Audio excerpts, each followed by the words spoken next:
Satellites are detecting rain patterns over northern Mexico that, according to every meteorological model, should not exist. Desert regions receiving 300% of normal rainfall. Atmospheric rivers forming where scientists say it's impossible. Did Mexico just crack the code to controlling weather? Or did they unleash something far more dangerous than the droughts they were trying to stop? Keep watching, because what you're about to discover will change how you think about humanity's power over nature. Northern Mexico is disappearing. Every single year, 2,500 square miles of productive land turns into barren desert, an area larger than Delaware, vanishing annually. To put that in perspective, that's enough farmland to feed 8 million people, gone every 12 months. Agricultural collapse is threatening 12 million people who depend on the land for survival, and it's getting worse. Water tables in states like Sonora and Chihuahua are dropping 6 feet every year. Imagine your well needing to go 60 feet deeper every decade just to reach the same water. Wells that have served communities for generations are running dry. The economic damage is staggering. $4 billion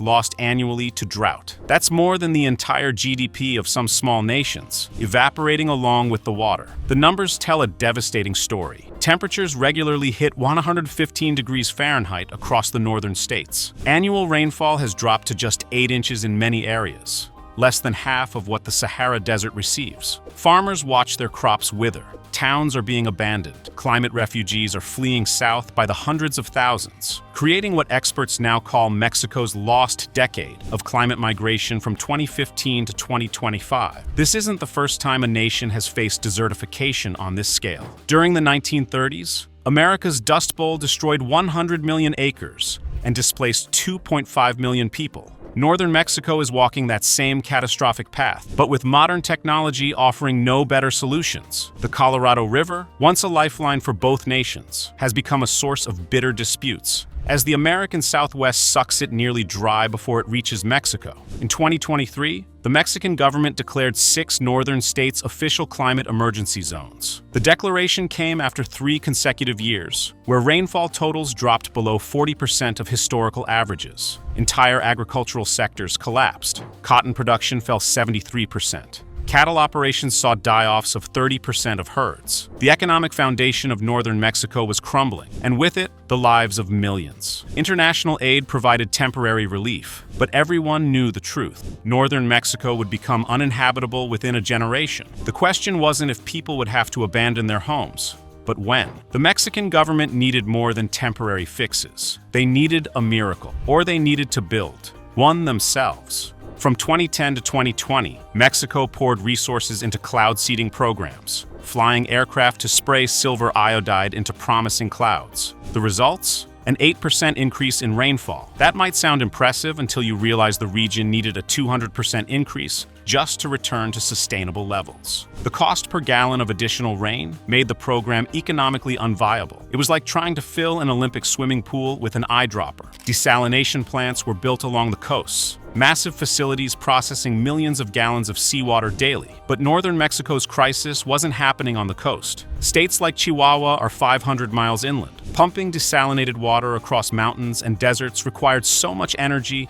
and infrastructure that only the wealthiest coastal communities could afford it. The farmers and ranchers who needed water, most saw nothing. Aquifer recharge projects tried pumping treated water back underground to restore depleted water tables. Noble idea, impossible math. Water tables were dropping 6 feet per year. Recharge projects added back maybe 8 inches annually. They were losing ground, literally, every single day. The aquifers were being drained 1,000 times faster than they could be refilled. Tree planting initiatives promised to restore ecosystems and increase local rainfall through transpiration. Volunteers planted millions of trees across degraded lands. Within 3 years, 70% of those trees were dead. The brutal reality is that you can't restore a forest ecosystem if there's no water to sustain it in the first place. Every solution addressed symptoms without touching the fundamental problem. The atmosphere above northern Mexico simply didn't contain enough moisture to produce rain. In 2018, a team of climate engineers and meteorologists presented the Mexican government with a proposal so ambitious it sounded like science fiction. They would create an artificial monsoon system stretching 800 miles from the Sea of Cortez to the Chihuahuan Desert. Not cloud seeding, not rain dances. An engineered climate system that would fundamentally alter the atmospheric composition of northern Mexico. The plan exploited natural geography and physics in a way never attempted at this scale. The Sea of Cortez sits adjacent to some of the driest land on Earth. Every day, the sun evaporates billions of gallons from its surface, but prevailing winds carry that moisture parallel to the coast rather than inland. The engineers asked a simple question: what if we could create so much additional moisture and manipulate wind patterns to drive it where nature won't? Their answer: 147 massive evaporation towers positioned along an 800-mile coastal corridor. Each tower would stand 400 feet tall, taller than the Statue of Liberty, taller than Big Ben. Each one would process 50 million gallons of seawater daily, converting it into microscopic water droplets small enough to remain suspended in the atmosphere for hours. That's not fog, that's engineered atmospheric moisture, billions of tons of it, enough to fundamentally change the humidity of the entire region. But pumping moisture into the air isn't enough. Natural winds would blow it back out to sea or disperse it uselessly. So the engineers designed something revolutionary: a network of thermal generators creating artificial low-pressure zones inland. Think of it like vacuums pulling moisture toward the desert. Wind turbine arrays would both generate power and direct airflow. Atmospheric rivers would be guided by carefully manipulated temperature differentials, creating pathways for moisture to flow from coast to interior. The system's total output would inject 2 trillion gallons of additional atmospheric moisture annually. To put that in perspective, that's enough water to fill Lake Mead 7 times over. It's more than the total rainfall of California and Arizona combined. The engineers weren't trying to make it rain occasionally. They were trying to create a permanent atmospheric transformation over 50,000 square miles.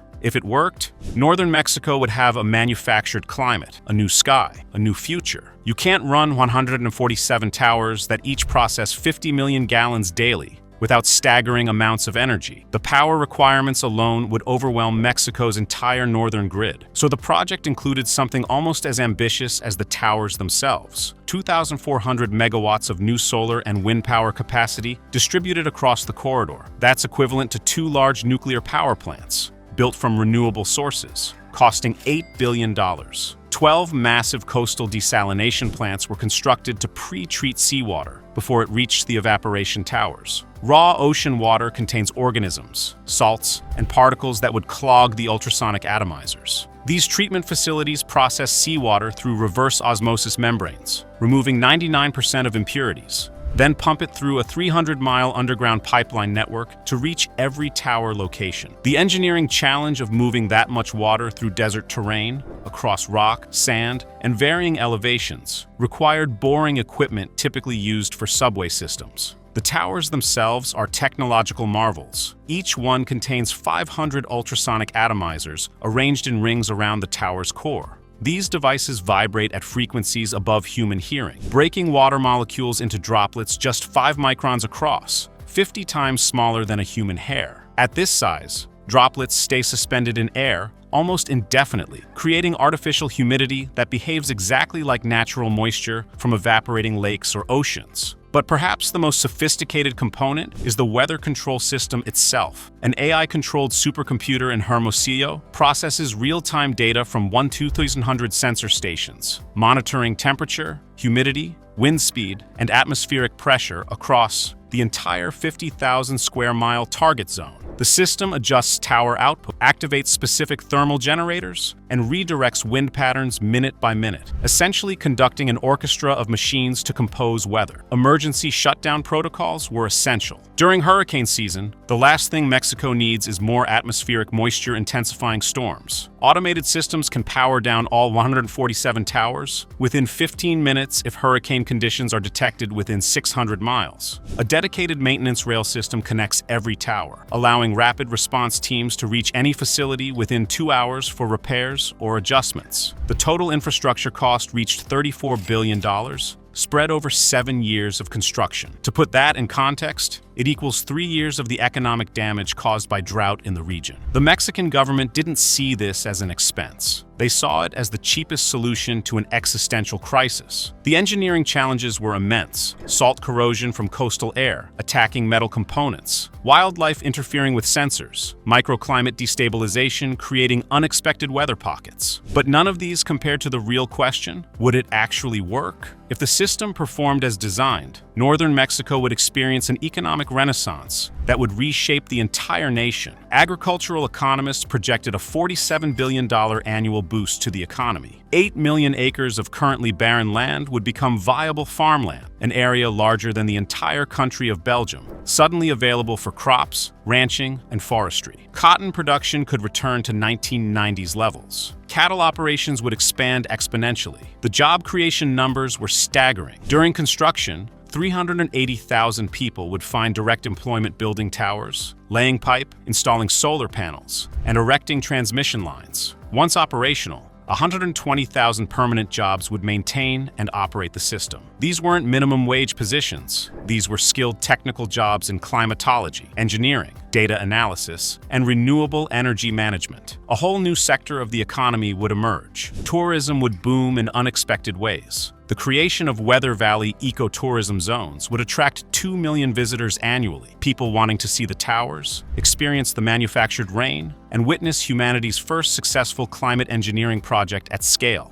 Hotels, restaurants, and tour operations would spring up along the corridor. The phenomenon would become as iconic as Niagara Falls or the Grand Canyon. Water security for 40 million people by 2035. That's the population equivalent of California, having guaranteed access to fresh water regardless of natural drought cycles. Communities that were preparing to evacuate would instead experience growth. Ghost towns would revive. The climate refugee crisis would reverse, with people returning to reclaim abandoned farms and ranches. Environmental benefits would extend beyond just water availability. Restored ecosystems would absorb 120 million tons of carbon dioxide annually through reforestation and expanded plant coverage. That's equivalent to taking 26 million cars off the road permanently. 17 endangered species would see habitat restoration, from the Mexican wolf to the jaguar. The Green Wall of Mexico would become visible from space, a transformation as dramatic as China's tree planting efforts, but achieved through climate engineering rather than decades of cultivation. Energy independence would arrive as a bonus. The massive renewable energy infrastructure would generate excess power beyond what the towers needed, allowing Mexico to export electricity to the United States. The project could flip the energy trade balance, turning Mexico into a green energy superpower. The towers would prove that climate engineering and renewable energy weren't just compatible, they were synergistic. Mexico would become the undisputed global leader in climate engineering technology. Nations facing similar crises would license the technology, purchase components, and hire Mexican engineers to replicate the success. From Australia's interior to Africa's expanding deserts to the American Southwest, the Mexican model would spread.